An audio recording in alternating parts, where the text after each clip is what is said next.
Hello everybody, Don't Blink here again with another Battlefield 3 gameplay commentary for you guys, and today I've got a round of rush attack on Seine Crossing to share with you all. I'm using the Assault Kit with the KH-2002, equipped with a Cobra red dot sight and heavy barrel.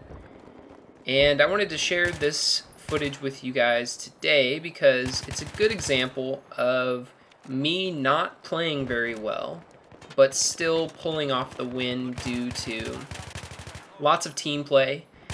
My teammates were good, and I was trying to support my teammates as much as possible with health and revives.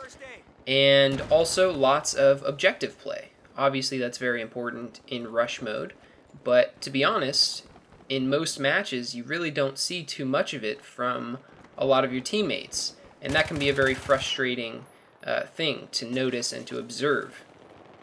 But in this match, as you'll see over there by the Alpha Crate, there were a lot of my teammates just hanging out over there trying to get at the objective, and that's obviously a very good thing to see.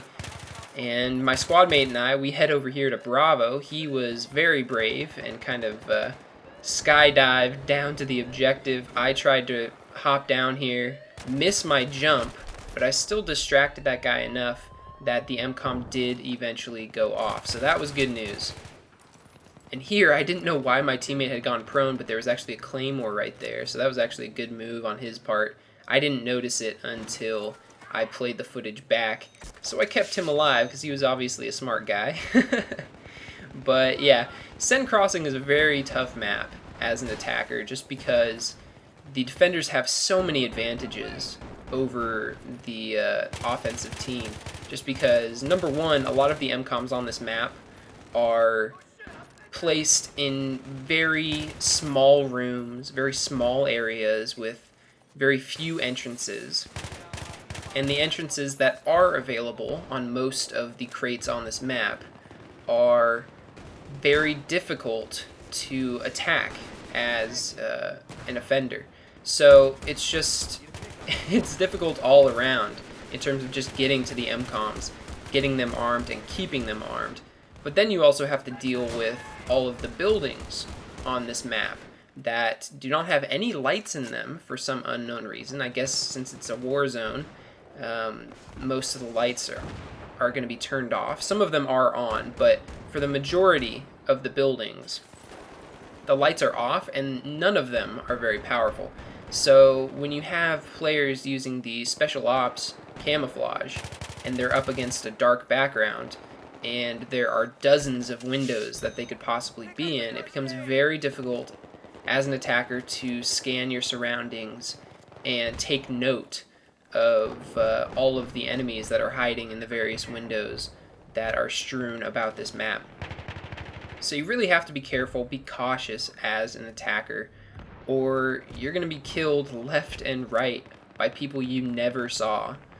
Thankfully, suppression is so powerful now that the patch has come out, that as soon as you're fired upon, you know it. So you can kind of try and take cover.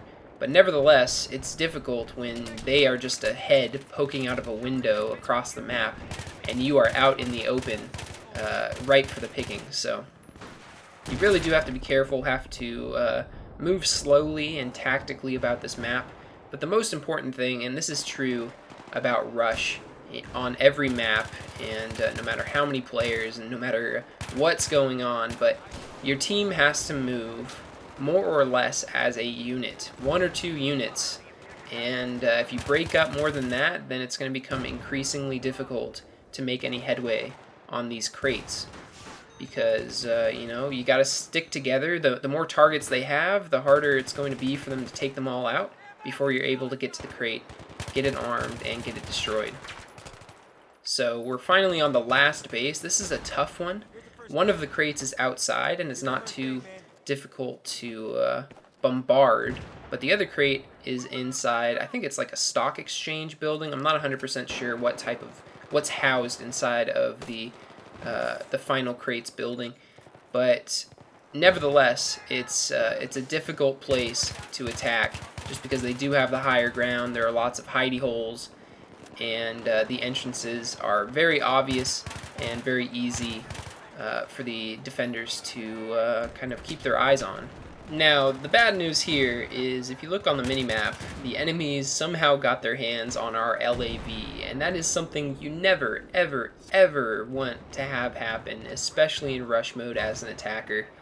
If the defenders get one of your vehicles, then it's usually game over, but thankfully a lot of my teammates and I switched to engineer right after I got killed there, and we ended up taking it out. So it wasn't too difficult to take it down. I don't think they really had very many engineers on their team, so they weren't able to keep it up. And we did take care of it, and we were able to get that first crate on this last base, and we started to assault this one, but I noticed a lot of my teammates down at the bottom of the stairwell right there, so I decided to flank up here, and my teammates and I combined were able to basically clear that area out, and they head up those stairs in just a few seconds here. But I decided, since I took a little bit of damage, to kind of stay back, heal up. Notice that recon, tried to take him out, no luck, but I was able to get that guy standing on the counter there. But I knew that recon was still out there, so I wanted to keep my eye out for him. Plus, I took a little bit of damage from that grenade there, so take that guy out, and we're good to go, and I move forward. But I did want to talk a little bit about the KH-2002, because I haven't spoken about it since the patch. I liked this weapon quite a bit prior to the patch, and I like it even more now. It doesn't have too much recoil because it is a burst fire weapon, and you know, pair that with the heavy barrel's increase in accuracy, and it just becomes absolutely beastly. Especially now that weapon jamming has been reduced. It's a very fun weapon to use, and I find it useful in a lot of different situations. But yeah, that's it for the round. We ended up winning. That last MCOM arm of mine went off, and we won the match.